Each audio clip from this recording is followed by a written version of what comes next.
हिंदी माध्यम की पाठशाला में आप सभी का स्वागत है। दोस्तों, इस वीडियो में हम एनसीईआरटी की कक्षा 10वीं के गणित के अध्याय 8 त्रिकोणमिति का परिचय पढ़ेंगे।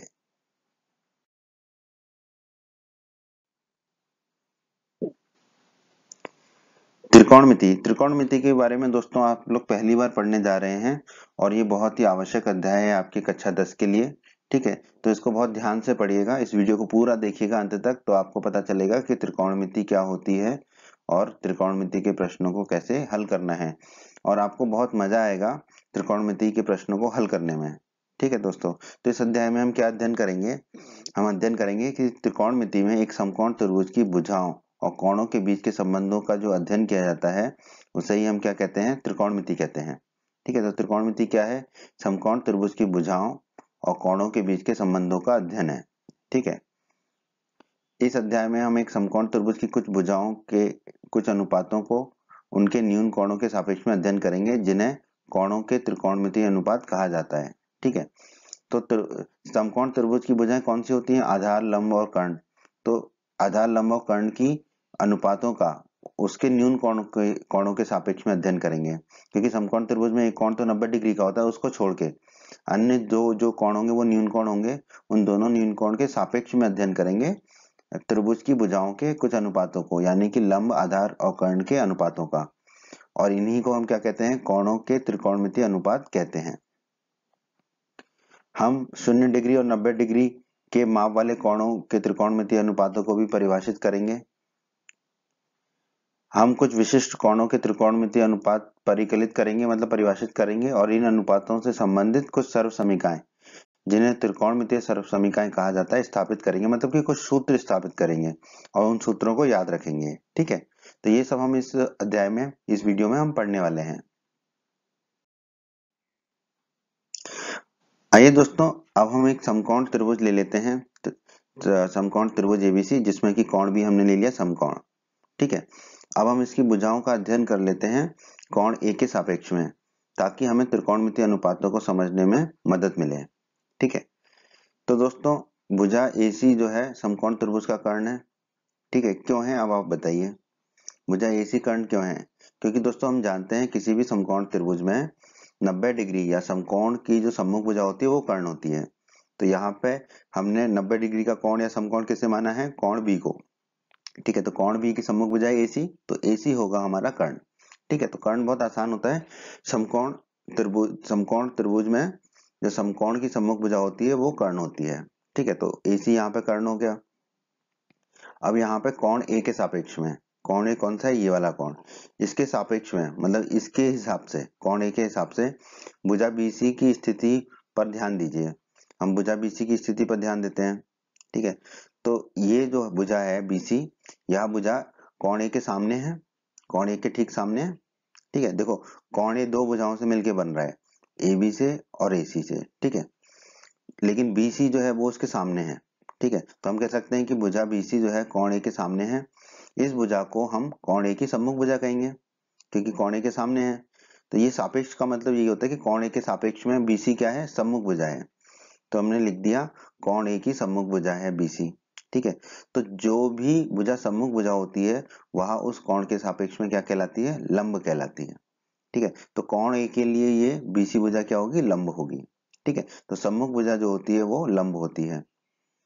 उसी प्रकार भुजा ए बी के बारे में बात करें, ये कोण ए का एक भाग है। भुजा ए बी जो है वो इससे कोण ए सी से मिलकर बन रहा है, तो कोण ए का एक भाग है ये। अतः इसे हम क्या कहेंगे? कोण ए की संलग्न भुजा कहेंगे। तो भुजा ए बी जो है कोण ए की संलग्न भुजा है। ठीक है, और जो संलग्न भुजा होती है उसी को हम आधार भी कहते हैं। ठीक है, तो कोण ए के सापेक्ष में ए बी जो है आधार है, क्योंकि वो संलग्न भुजा है, और कोण ए के सापेक्ष में बीसी जो है लंब है, क्योंकि वह सम्मुख भुजा है। अब आप कह सकते हैं कि संलग्न भुजा तो एसी भी है, उसको आधार क्यों नहीं कहा?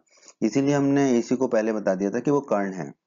ठीक है, जो भी 90 डिग्री के कोण की सम्मुख भुजा होगी वो तो कर्ण होगी। ठीक है, और वो तो संलग्न होगी ही होगी कोण से। ठीक है, परंतु हमें कर्ण के अलावा दूसरी भुजा देखनी है जो संलग्न हो कोण के, उसको हम आधार कहेंगे। ठीक है, तो इस तरीके से हम लंब और आधार और कर्ण को पहचानते हैं किसी भी समकोण त्रिभुज में।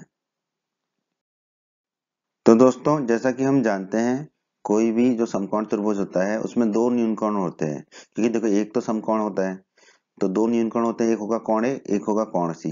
तो कोण ए के सापेक्ष में तो हम देख चुके हैं लंब और आधार और कर्ण को। अब कोण सी के सापेक्ष में देख लेते हैं, ठीक है। तो भुजा एसी तो समकोण त्रिभुज का कर्ण है ही, क्योंकि 90 डिग्री के कोण की सम्मुख भुजा है ये। अब कोण सी के सापेक्ष में तो कोण सी बना लिया, क्योंकि कभी कभी आपको ऊपर वाला कोण दे रखा होगा, हमेशा नीचे का नहीं दे रखा होगा, ठीक है, क्योंकि अब आप बड़े हो गए हो, ठीक है। हो सकता है ऊपर का कोण दे रखा हो और वहां से आपको लंब और कर्ण बताना है। तो हमेशा जो भुजा खड़ी है वो लंब होगी, आवश्यक नहीं है, जो भुजा नीचे है वो आधार होगी, आवश्यक नहीं है। ये हमेशा कोण के सापेक्ष में देखा जाता है। तो अब कोण सी के सापेक्ष में हम देख लेते हैं। अब कोण सी के सापेक्ष में ए बी भुजा की स्थिति पर ध्यान देते हैं। ठीक, कोण सी के सापेक्ष में जो ए बी भुजा है, ठीक है, यह भुजा जो है कोण सी के सामने की भुजा है, तो इसे हम क्या कहेंगे, कोण सी की सम्मुख भुजा। ठीक है, तो ए बी जो है कोण सी के सापेक्ष में क्या है, सम्मुख भुजा। तो हमने कह दिया कोण सी की सम्मुख भुजा है ए बी। ठीक है, और जो भी सम्मुख भुजा होती है वो हमेशा लंब होती है। ठीक है, तो ए बी अब लंब होगा, ठीक है, अब आधार नहीं होगा कोण सी के सापेक्ष में। ठीक है, तो कोण सी के सापेक्ष में ए बी क्या होगा, लंब होगा। तो हमेशा के लिए याद रख लीजिए कि हमेशा जिस कोण के सापेक्ष में बात की जाती है उस कोण की सम्मुख भुजा हमेशा लंब होती है। ठीक है, अब भुजा बीसी के बारे में देख लेते हैं। भुजा जो बीसी है वो कोण सी का ही एक भाग है, क्योंकि कोण सी जो है भुजा बीसी से बन रहा है। तो इसे हम क्या कहेंगे, कोण सी की संलग्न भुजा। ठीक है, तो कोण सी की संलग्न भुजा कहेंगे। और कोण सी के सापेक्ष में जो भी संलग्न भुजा होगी वो उसका क्या कहलाएगी, आधार कहलाएगी। ठीक है, तो बीसी क्या कहलाएगी, आधार कहलाएगी। ठीक है, संलग्न तो कर्ण एसी भी है, पर एसी क्या है, कर्ण है। कर्ण के अलावा जो दूसरी भुजा संलग्न होगी उसी को हम आधार कहेंगे। तो यहाँ पर बीसी संलग्न है, ठीक है, तो बीसी क्या होगा, हमारा आधार होगा। तो इसलिए आधार और कर्ण हमेशा सापेक्ष में होते हैं कोण के। ठीक है, ये हम किस कोण की बात कर रहे हैं, अगर जैसे अभी हम कोण सी की बात कर रहे हैं तो ए बी लंब है और बीसी आधार है। ए बी लंब क्यों है, क्योंकि ए बी जो है कोण सी की सम्मुख भुजा है। और बीसी आधार क्यों है, क्योंकि बीसी जो है कोण सी की संलग्न भुजा है। ठीक है, कोण ए में बात करते हैं तो बीसी लंब होता क्योंकि वो सम्मुख भुजा होता कोण ए का, और ए बी जो है आधार होता क्योंकि वो कोण ए का संलग्न भुजा होता। ठीक है, तो इस तरीके से हम किसी भी कोण के सापेक्ष में लंब और आधार को निकालते हैं। और कर्ण तो 90 डिग्री के कोण की सम्मुख भुजा होती है। ठीक है, वो तो दोनों में एक ही होगा। ठीक है, उस समकोण त्रिभुज में कर्ण तो हमेशा 90 डिग्री के कोण की सम्मुख भुजा ही होगी।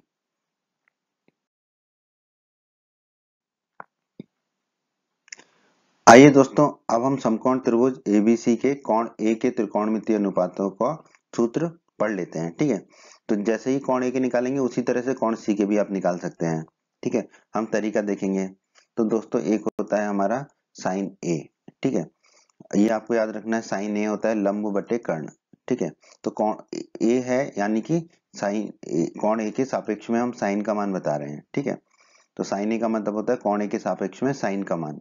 ठीक है, अगर कोण सी दिया होता तो कोण सी के सापेक्ष में बताते हैं हम। ठीक है, अभी कोण ए के सापेक्ष में बता रहे हैं। ठीक है, इसलिए हमने यहाँ पे कोण ए दिखा दिया है। तो साइन ए होता है लंब बटे कर्ण। तो कोण ए के सापेक्ष में लंब क्या है दोस्तों, ये हमारा बीसी, तो हमने लिख दिया बीसी बटे कर्ण। कर्ण है 90 डिग्री के कोण की सम्मुख भुजा, एसी वो लिख दिया। ठीक है, और लंब क्या था यहाँ पे, कोण ए की सम्मुख भुजा यानी कि बीसी। तो लंब हो गया बीसी बटे कर्ण हो गया एसी। ठीक है, अब ये साइन और ए का गुणनफल नहीं है, साइन अलग है ए अलग है, ए कौन है हमारा। ठीक है, तो साइन और ए का गुणनफल नहीं है, साइन ए एक ही चीज है। ठीक है, ये एक अनुपात है किसका, लंब और कर्ण का। ठीक है, तो आप याद रख लीजिए हमेशा के लिए, साइन ए होता है लंब बटे कर्ण। कौन ए के सापेक्ष में हम बात कर रहे हैं। ठीक है, कॉस ए कॉस कौन ए के सापेक्ष में कॉस होता है दोस्तों आधार। आधार होता है कौन ए की संलग्न भुजा, तो ये है ए बी बटे कर्ण 90 डिग्री के कोण की सम्मुख भुजा। तो कॉस ए का सूत्र याद रख लीजिए, आधार बटे कर्ण, जो कि हो जाएगा ए बी बटे ए सी, लिख दिया हमने। फिर एक होता है टेन ए। कोण ए के सापेक्ष में टेन ए होता है लंब बटे आधार। कोण ए के सापेक्ष में लंब है हमारा यहाँ पर बीसी, कोण ए की सम्मुख भुजा, और आधार है कोण ए की संलग्न भुजा ए बी। ठीक है, तो टेन ए हो जाएगा हमारा लंब बटे आधार, सूत्र याद रख लीजिए हमेशा के लिए, बीसी बटे ए बी। फिर होता है दोस्तों कौसेक ए, ये होता है कर्ण बटे लंब। ठीक है, साइन ए था हमारा लंब बटे कर्ण, कौसेक ए उसका उल्टा है कर्ण बटे लंब। कर्ण होता है 90 डिग्री के कोण की सम्मुख भुजा जो कि है एसी, तो एसी हो जाएगा बटे में लंब। लंब कोण ए के सापेक्ष में, क्योंकि कौसेक ए है ना, तो कौन ए के सापेक्ष में उसकी सम्मुख भुजा कौन सी है, बीसी। ठीक है, तो लंब हो जाएगा हमारा बीसी। ठीक है, तो यहाँ पे हमने लिख दिया बीसी। फिर सेके, सेके होता है दोस्तों कर्ण बटे आधार, ये उल्टा होता है कौसे का। कौसे था आधार बटे कर्ण, सेके हो जाएगा कर्ण बटे आधार। कर्ण होगा 90 डिग्री के कोण की सम्मुख भुजा यानी कि एसी, तो हमने लिख दिया एसी बटे आधार। आधार सेके है तो कोण ए के सापेक्ष में उसकी संलग्न भुजा कौन सी है, ए बी, तो आधार हो जाएगा ए बी, तो बट्टे में लिख दिया हमने ए बी। फिर आ जाता है कॉटे। कॉटे होता है दोस्तों आधार बटे लंब, ये टेन ए का उल्टा होता है, टेन ए था लंब बटे आधार, कॉटे होता है आधार बटे लंब। कोण ए के सापेक्ष में आधार क्या होगा, कोण ए की संलग्न भुजा यानी कि ए बी, तो हमने लिख दिया ए बी। कोण ए के सापेक्ष में लंब क्या होगा, कोण ए की सम्मुख भुजा यानी कि बीसी, तो बट्टे में लिख दिया हमने बीसी। तो आप सूत्र ऐसे याद रख लीजिए, साइन ए बराबर लंब बटे कर्ण, कॉस ए बराबर आधार बटे कर्ण, टेन ए बराबर लंब बटे आधार। ठीक है, इसको याद करने का तरीका भी बता देता हूं मैं आपको। और कौसेके, सेके और कॉटे उल्टे होते हैं, कौसेके साइन ए का उल्टा होता है, कौसे सेके का, सेके जो है कौसे का उल्टा होता है, और कॉटे जो है वो टेन ए का उल्टा होता है। अब दोस्तों अगर हम लंब को अंग्रेजी में लिखें लंब, तो उसका पहला अक्षर हो गया एल। आधार को लिखें, आधार कार्ड आप जानते हैं आजकल आधार कार्ड चल रहा है, आधार कार्ड को अंग्रेजी में लिखे तो उसका पहला अक्षर आ जाता है ए। और कर्ण, कर्ण को अंग्रेजी में लिखे तो उसका पहला अक्षर आ जाता है के।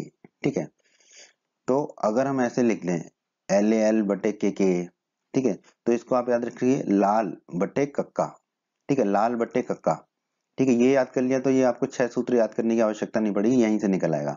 लाल बटे कक्का कैसे, आप याद कर लीजिए लाल बटे कक्का, जिसमें कि एल है लंब, ए है आधार और के है कर्ण। ठीक है, एल का मतलब लंब है, ए का मतलब आधार है और के का मतलब कर्ण है।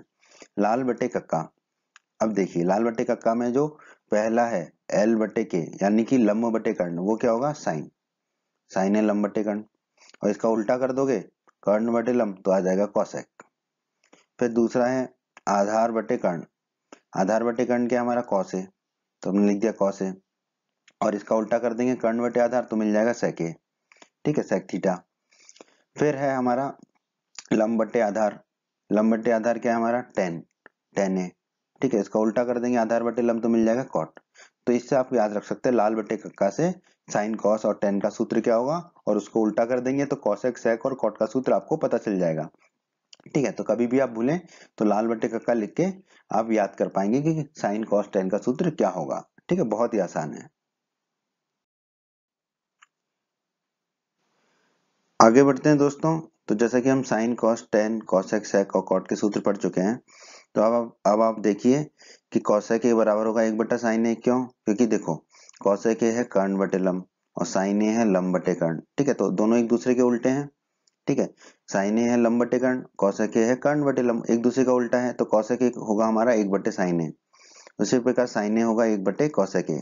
ठीक है, क्योंकि दोनों एक दूसरे के उल्टे हैं, साइन है लंब बटे कर्ण और कॉसेक है कर्ण बटे लंब।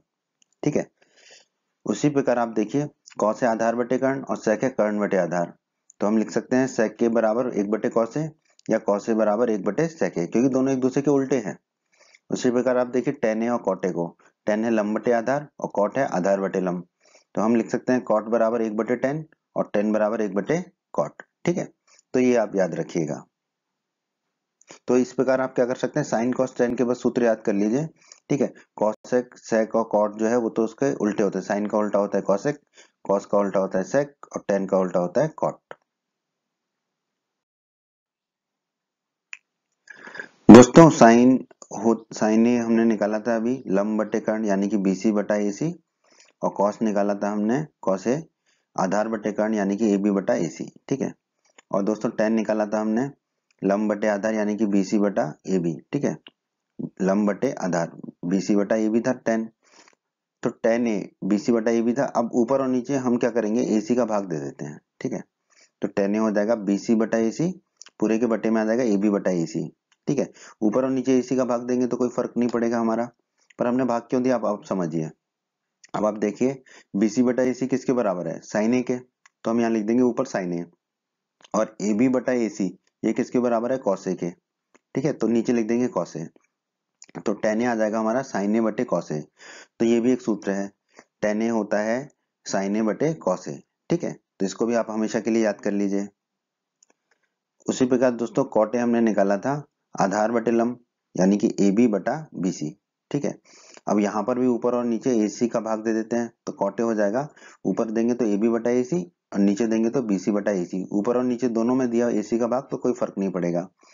अब आप देखिए AB बटा AC क्या है हमारा, कॉस ए, तो ऊपर कॉस ए लिख देंगे। और BC बटा AC कितना है, साइन ए, तो नीचे साइन ए लिख देंगे।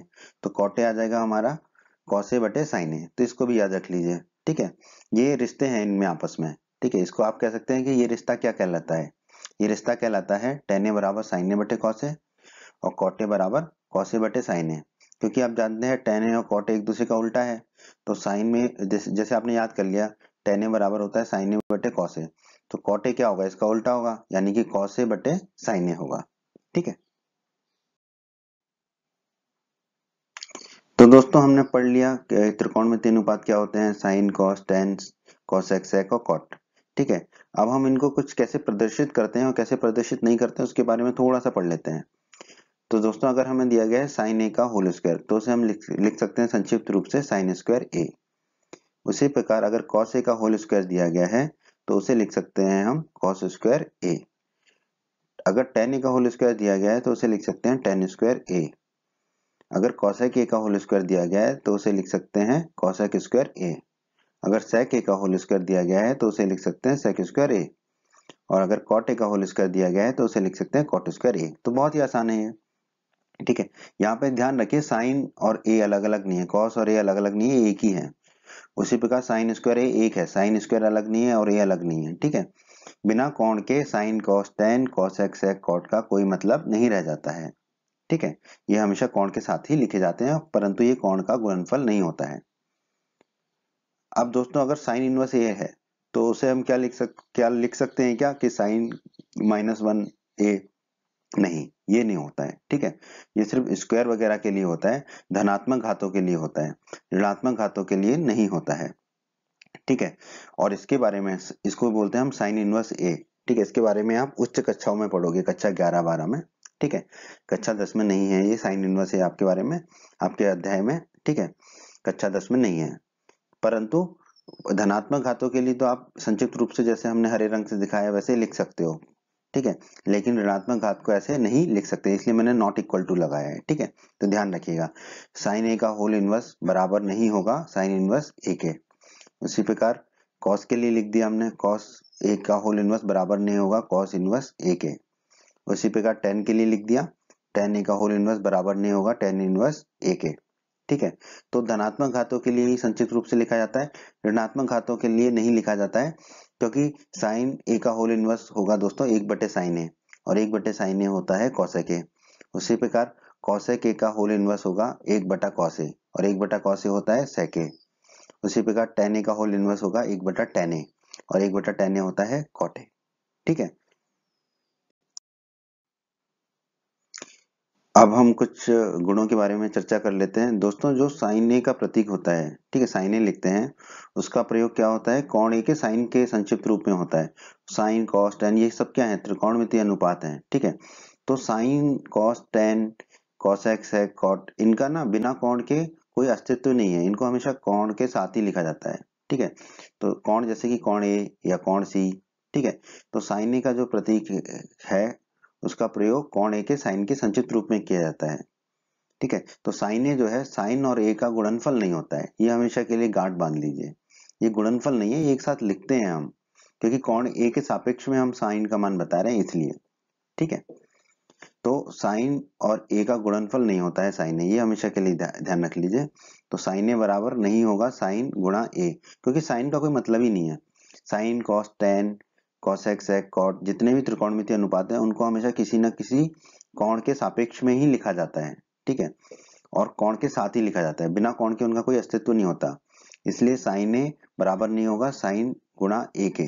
ठीक है, इसी प्रकार cos tan cosec sec cot सबके लिए यही लागू होता है, कोई भी गुणनफल नहीं है कोण के साथ। ठीक है, वो हमेशा कोण के साथ ही लिखे जाते हैं, क्योंकि वो जो अनुपात है वो किसी कोण के सापेक्ष में ही बताया जाता है। तो इस तरह के प्रश्न आपसे पूछे गए हैं। ठीक है, तो उन प्रश्नों को हल करने के लिए आपको, और वैसे भी आपको पता होना चाहिए, कभी कभी आप क्या करते हो साइन से साइन को काट दोगे तो आप कहोगे कि ए बचा, ऐसा नहीं कर सकते हैं। ठीक है, तो ध्यान रखना है आपको कि ये गुणनफल नहीं होता है। ठीक है, ये हमेशा जो है त्रिकोणमितीय अनुपात जो होते हैं sine cos tan cosec sec cot, इनको हमेशा किसी ना किसी कोण के साथ ही लिखा जाता है, परंतु वह उन कोण के साथ उनका गुणनफल नहीं होता है। ठीक है, त्रिकोणमितीय अनुपातों की कुछ और चर्चा कर लेते हैं दोस्तों। साइन ए को SINE भी कहा जाता है। इसी प्रकार कॉस ए को कोसाइन ए भी कहा जाता है। इसी प्रकार टेन ए को टेंजेंट ए भी कहा जाता है। कॉसेक ए को कॉसेंट ए भी कहा जाता है। सेक ए को सेकेंड ए भी कहा जाता है और कॉट ए को कॉट टेंजेंट ए भी कहा जाता है। ठीक है, तो इस तरह के एक आध प्रश्न पूछे गए हैं आपके अध्याय में, हालांकि ये बहुत ज्यादा महत्वपूर्ण नहीं है। ठीक है, पर कभी कभी एक दो नंबर के अंकों के प्रश्न आपसे पूछ लिए जा सकते हैं कि किसको क्या कहा जाता है, तो आप याद कर लीजिए। ठीक है, देखो कैसे याद कर सकते हैं। साइन का तो दिख ही रहा है, साइन जैसा ही। ठीक है, कॉस का भी दिख रहा है, कोसाइन जैसा ही। ठीक है, टेंजेंट टेन का दिख रहा है, टेंजेंट। ठीक है, और टेन और कॉट एक दूसरे का उल्टा होता है, तो कॉट में भी आ गया टेंजेंट। ठीक है, सेक का दिख रहा है सेकेंड जैसा। ठीक है, कॉसेक कॉसेक में देखो कॉसेक पूरा आ गया यहाँ पर। ठीक है, तो कॉसेक यहाँ पूरा आ गया, वो कॉसेक होगा। ठीक है, जिसमें साइन आ गया सिर्फ साइन, तो वो साइन होगा। ठीक है, साइन और कॉस दोनों आ गए तो वो कॉस होगा, और जिनमें टेंजेंट आ गए वो सिर्फ टेंजेंट आ गया वो टेन होगा, कॉट के साथ टेंजेंट आ गया तो कॉट होगा। और सेकंड, ठीक है, सेक से शुरू हुआ वो सेक होगा। ठीक है, तो इस तरह से आप याद रख सकते हैं इसको। ठीक है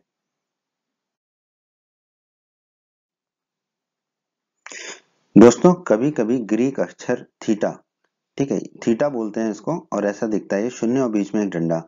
थीटा का प्रयोग कोण को प्रकट करने के लिए किया जाता है। ठीक है, तो कोण को प्रकट करने के लिए कई बार हम थीटा का प्रयोग करते हैं। ठीक है, तो ये थीटा अब आपको बहुत काम आने वाला है आपके अध्याय 8 में। ठीक है,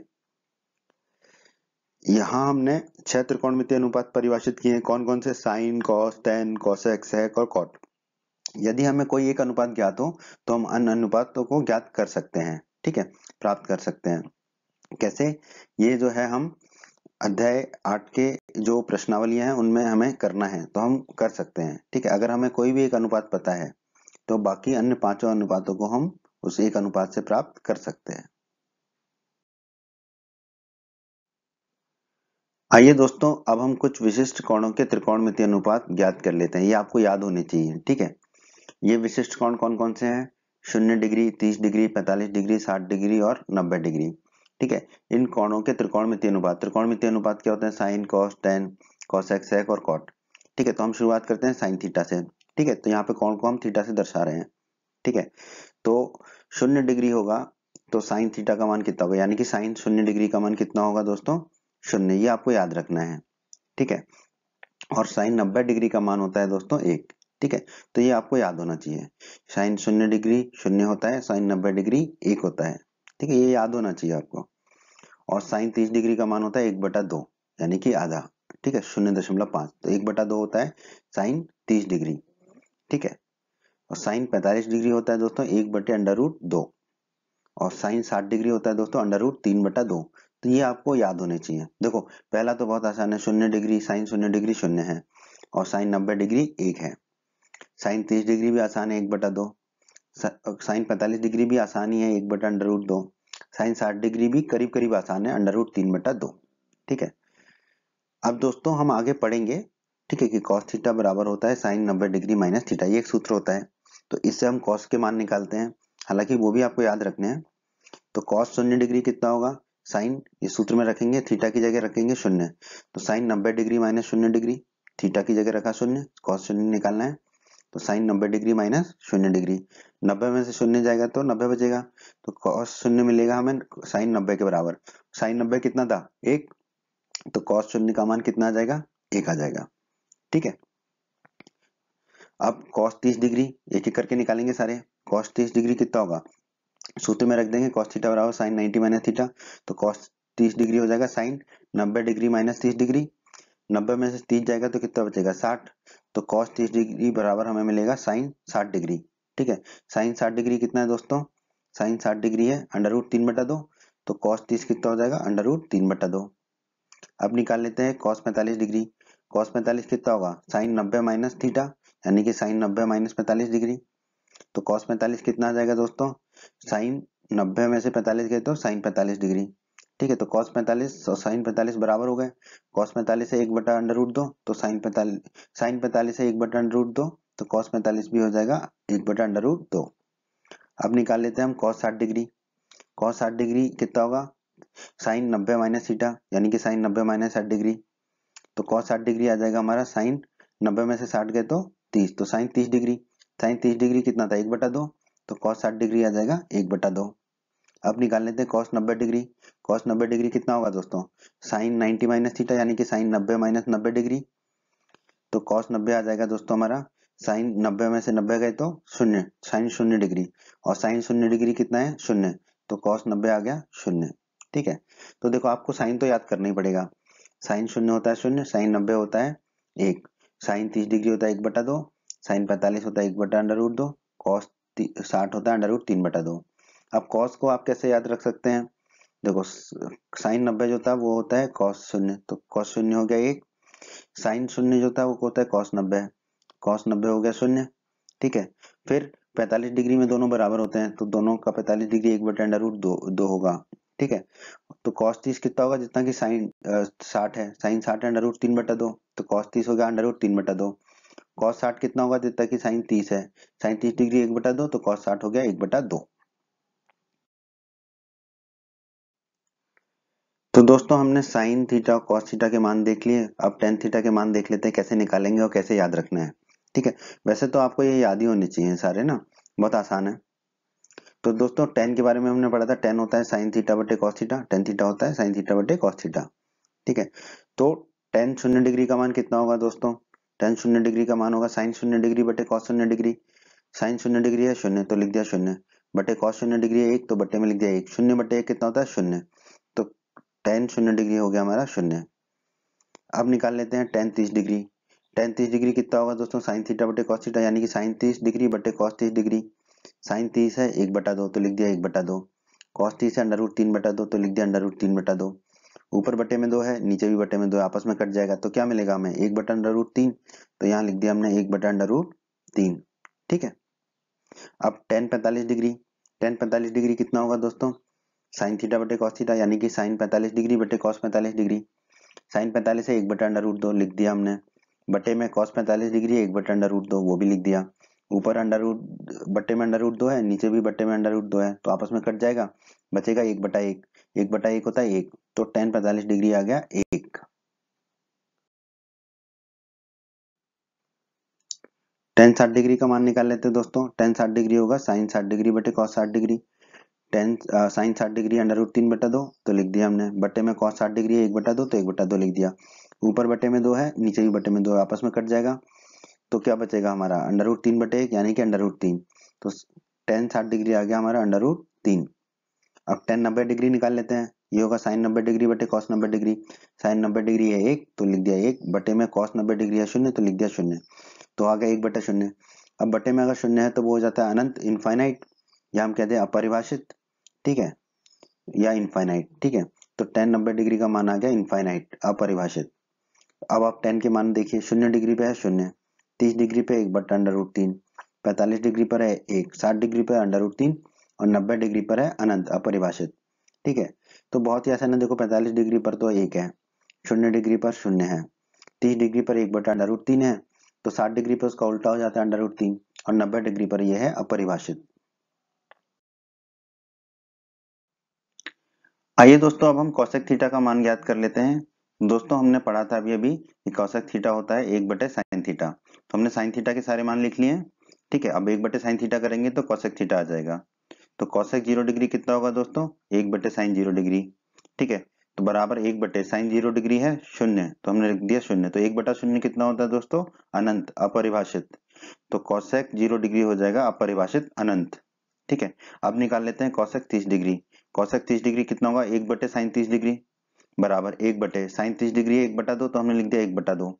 अब नीचे बटे में 1/2 है, तो 2 ऊपर चला जाएगा, तो हमें मिल जाएगा 2, तो कॉसेक 30 डिग्री कितना मिल जाएगा दोस्तों हमें, 2, तो हमने लिख दिया कॉसेक 30 डिग्री बराबर 2।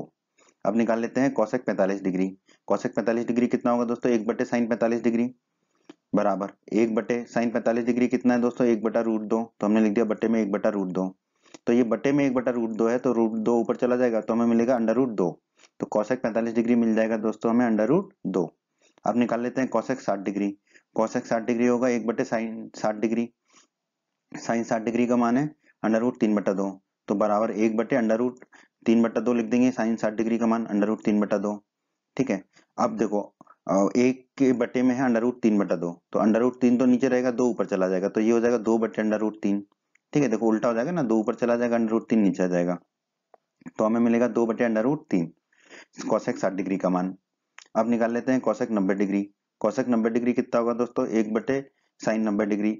साइन 90 डिग्री है 1, तो साइन 90 डिग्री की जगह रख देंगे 1, तो ये हो जाएगा 1/1। 1/1 होता है 1, तो कॉसेक 90 डिग्री मिल गया हमको 1। ठीक है दोस्तों। आइए दोस्तों अब हम सेक थीटा का मान ज्ञात कर लेते हैं। तो दोस्तों हम जानते हैं सेक थीटा होता है 1/cos थीटा, तो हमने cos थीटा के मान लिख लिए। ठीक है, तो 1/cos थीटा करेंगे तो सेक थीटा के भी मान आ जाएंगे। तो निकाल लेते हैं सेक 0 डिग्री। सेक 0 डिग्री कितना होगा, 1/cos 0 डिग्री बराबर 1/cos 0 डिग्री कितना है 1, तो बट्टे में 1 लिख दिया, 1/1 होता है 1, तो सेक 0 डिग्री आ गया हमारा 1। ठीक है, अब निकालेंगे सेक 30 डिग्री। सेक 30 डिग्री होगा 1/cos 30 डिग्री बराबर 1/cos 30 डिग्री √3/2, तो बटे में √3/2 लिख दिया, तो 2 ऊपर चला जाएगा, नीचे √3 रह जाएगा, तो ये हो जाएगा 2/√3। तो सेक 30 डिग्री आ गया 2/√3। ठीक है, देखो √3/2 था cos 30 डिग्री, तो इसको उल्टा कर दो, तो आ गया 2/√3 सेक 30 डिग्री। अब निकाल लेते हैं सेक 45 डिग्री। सेक 45 डिग्री होगा 1/cos 45 डिग्री बराबर 1/cos 45 डिग्री कितना है दोस्तों, 1/√2, तो लिख दिया हमने 1/√2। अब √2 ऊपर चला जाएगा, तो मिलेगा हमें √2। ठीक है, तो सेक 45 मिल गया √2। ठीक है, देखो cos 45 1/√2 था, तो उल्टा करेंगे तो √2/1 आएगा, यानी कि √2, तो सेक 45 आ गया √2। अब निकाल लेते हैं सेक 60 डिग्री। सेक 60 डिग्री होगा दोस्तों 1/cos 60 डिग्री बराबर 1/cos 60 डिग्री 1/2, तो बट्टे में 1/2 रख दिया, अब 2 ऊपर चला जाएगा तो हमें मिलेगा 2, तो सेक 60 डिग्री मिल गया हमको 2। देखिए cos 60 डिग्री 1/2 था, उल्टा करेंगे तो मिलेगा 2/1, 2/1 होता है 2, तो सेक 60 डिग्री होगा 2। अब निकाल लेते हैं सेक 90 डिग्री। सेक 90 डिग्री होगा 1/cos 90 डिग्री बराबर 1/cos 90 डिग्री कितना है 0, तो बटे में 0 आ जाएगा। 1/0 होता है अनंत, इनफाइनाइट। ठीक है, या अपरिभाषित, तो सेक 90 डिग्री कितना होगा, अपरिभाषित या अनंत। अब दोस्तों cot थीटा का मान निकाल लेते हैं। तो cot थीटा दोस्तों हम जानते हैं होता है cot थीटा बराबर 1/tan थीटा, तो हमने tan थीटा के जो मान निकाले थे वो लिख दिए यहाँ पर। ठीक है, तो अब cot 0 डिग्री कितना होगा, 1/tan 0 डिग्री बराबर 1/tan 0 डिग्री है 0, तो बटे में 0 लिख दिया। 1/0 होता है दोस्तों अनंत, अपरिभाषित। ठीक है, इनफाइनाइट, तो ये हो जाएगा अपरिभाषित अनंत। तो cot 0 डिग्री हो गया अपरिभाषित अनंत। अब cot 30 डिग्री निकाल लेते हैं। cot 30 डिग्री होगा दोस्तों 1/tan 30 डिग्री बराबर 1/tan 30 डिग्री 1/√3, तो लिख दिया बटे में 1/√3, तो √3 ऊपर चला जाएगा, तो हमें मिलेगा √3, तो cot 30 डिग्री मिल जाएगा √3। अब देखिए tan 30 था 1/√3, इसको उल्टा करेंगे तो कितना होगा, √3/1, यानी कि √3। अब tan 45 डिग्री निकाल लेते हैं। cot 45 डिग्री, cot 45 डिग्री होगा दोस्तों 1/tan 45 डिग्री बराबर 1/tan 45 है 1, तो बटे में 1 लिख दिया, तो 1/1 होता है 1, तो cot 45 डिग्री आ गया हमारा 1, तो हम लिख देंगे cot 45 1। देखिए tan 45 1 था, अब इसका उल्टा करेंगे तो 1/1 भी 1 ही होगा, तो cot 45 भी 1 आ गया हमारा। अब cot 60 डिग्री निकाल लेते हैं। cot 60 डिग्री होगा 1/tan 60 डिग्री बराबर 1/tan 60 डिग्री √3, तो बटे में √3 लिख दिया, तो मिल गया हमें 1/√3। तो cot 60 डिग्री मिल गया 1/√3। देखिए tan 60 था √3, उल्टा करेंगे तो मिलेगा 1/√3। ठीक है, अब cot 90 डिग्री होगा 1/tan 90 डिग्री बराबर 1/tan 90 डिग्री है अनंत, तो बटे में अनंत रख दिया, तो 1/अनंत होता है 0, तो cot 90 डिग्री आ जाएगा हमारा 0। ठीक है, तो दोस्तों अब ये जो टेबल है सारणी आपको याद होनी चाहिए। ठीक है, साइन 0 होता है 0, साइन 30 होता है 1/2, साइन 45 होता है 1/√2, साइन 60 होता है √3/2, साइन 90 होता है 1, cos 0 होता है 1, cos 30 होता है √3/2, cos 45 1/√2, 60 cos 60 होता है 1/2 और cos 90 होता है 0। tan 0 होता है 0, tan 30 डिग्री 1/√3, tan 45 1, tan 60 √3 और tan 90 अपरिभाषित अनंत। कॉसेक 0 अपरिभाषित अनंत, cosec 30 2, cosec 45 under root 2, cosec 60 2/√3, cosec 90 1, sec 0 1, sec 30 2/√3, sec 45 under root 2, sec 60 2, sec 90 अपरिभाषित अनंत, कॉट 0 अपरिभाषित अनंत, cot 30 under root 3, cot 45 1, cot 60 1/√3 और कॉट 90 0। ये कैसे निकालना है ये हम देख चुके हैं, ठीक है। तो आपको ये याद होने चाहिए। देखो जिसको ये याद होंगे वो प्रश्नों को थोड़ा जल्दी कर पाएगा, और जिसको याद नहीं हो पा रहे हैं वो साइन के तो याद कर ले और फिर बाकियों को निकाल ले, जैसे हमने सिखाया है कि कैसे निकालना है, ठीक है। अब ये आपके ऊपर है कि आप इसको कैसे करते हैं। शुरू में आप साइन के याद करें, ठीक है, एक एक दिन में एक एक याद करें, पहले साइन फिर कॉस फिर टेन, फिर बाकी तो उल्टे ही करने हैं, ठीक है। तो 3-4 दिन में आपको सारे याद हो जाएंगे, ठीक है। वीडियो को एक बार दोबारा भी देखें ताकि आपको समझ में आएगा कि कैसे हमने क्या निकाला है, ठीक है। यहाँ पर हम त्रिकोणमितीय अनुपातों का एक गुण देख लेते हैं। हम यहाँ देख सकते हैं कि यदि एक समकोण त्रिभुज की हमें एक भुजा और कोई एक अन्य भाग, या तो न्यून कोण या कोई एक भुजा ज्ञात हो, तो त्रिभुज की शेष भुजाएं और कोण ज्ञात किए जा सकते हैं, ठीक है। तो देखिए समकोण त्रिभुज में एक कोण 90 डिग्री का होता है, वो तो हमको पता ही है, ठीक है। उसके अलावा या तो हमें एक कोई न्यून कोण पता हो, कोण ए या कोण बी, कोई भी एक न्यून कोण जो समकोण नहीं हो, ठीक है, ठीक है, और एक भुजा पता हो, ठीक है। तो हम जो है समकोण त्रिभुज की शेष भुजाएं और कोण ज्ञात कर सकते हैं, ठीक है। या फिर हमें दो भुजाएं पता हो, ठीक है। देखो समकोण त्रिभुज की एक भुजा तो हमें पता होनी चाहिए, और एक भुजा के अलावा अन्य भाग या तो वो न्यून कोण हो या कोई दूसरी भुजा हो ज्ञात हो, तो हमें त्रिभुज की शेष भुजाओं की लंबाई और तीनों कोण हम ज्ञात कर सकते हैं। एक कोण तो हमको पता ही है 90 डिग्री होता है, ठीक है, अन्य दो कोण ज्ञात कर सकते हैं। तो एक भुजा कम से कम, देखो या तो हमें एक भुजा पता हो या दो भुजा पता हो, ठीक है, या फिर एक भुजा और एक न्यूनकोण पता हो, तो हम त्रिभुज की तीनों भुजाओं का मान बता सकते हैं, लंबाई बता सकते हैं और तीनों कोण बता सकते हैं, ठीक है। आइए दोस्तों अब पूरक कोणों के त्रिकोणमितीय अनुपातों का जो भी गुणधर्म है वो सीख लेते हैं। हम कुछ सूत्र देख लेते हैं, ठीक है, पूरक कोणों से।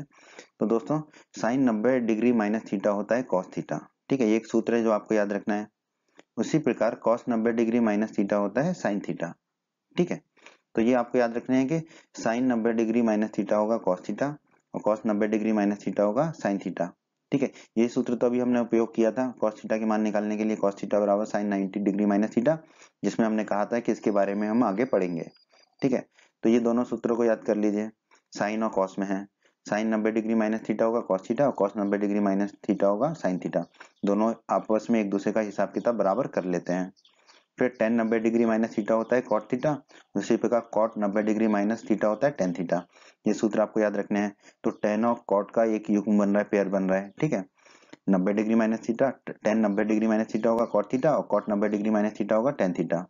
उसी प्रकार युग्म बनेगा सेक 90 डिग्री माइनस थीटा होगा कॉसेक थीटा और कॉसेक 90 डिग्री माइनस थीटा होगा सेक थीटा। तो इन दोनों का युग्म बनेगा, ठीक है। तो याद रखना साइन का कॉस के साथ, टेन का कॉट के साथ और सेक का कॉसेक के साथ, ठीक है। 90 डिग्री माइनस थीटा दूसरा हो जाता है, ठीक है। साइन 90 डिग्री माइनस थीटा होगा cos theta, cos 90 degree minus theta होगा sine theta, tan 90 degree minus theta होगा cot theta, cot 90 degree minus theta होगा tan theta, sec 90 degree minus theta होगा cosec theta, cosec 90 degree minus theta होगा sec theta. ये सूत्र आपको याद होने ही चाहिए।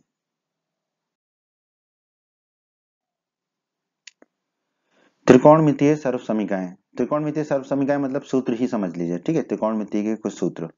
तो दोस्तों अध्याय 9 में हमने पढ़ा था एक समीकरण को एक सर्व समीकरण तब कहा जाता है जबकि वह संबंधित चरों के सभी मानों के लिए सत्य हो।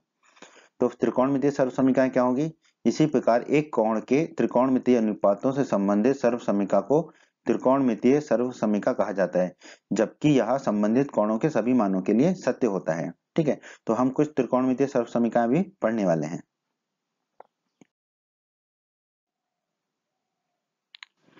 तो दोस्तों कुछ त्रिकोणमितीय सर्व समीकरण देख लेते हैं। ये अंतिम भाग है आपके इस अध्याय का।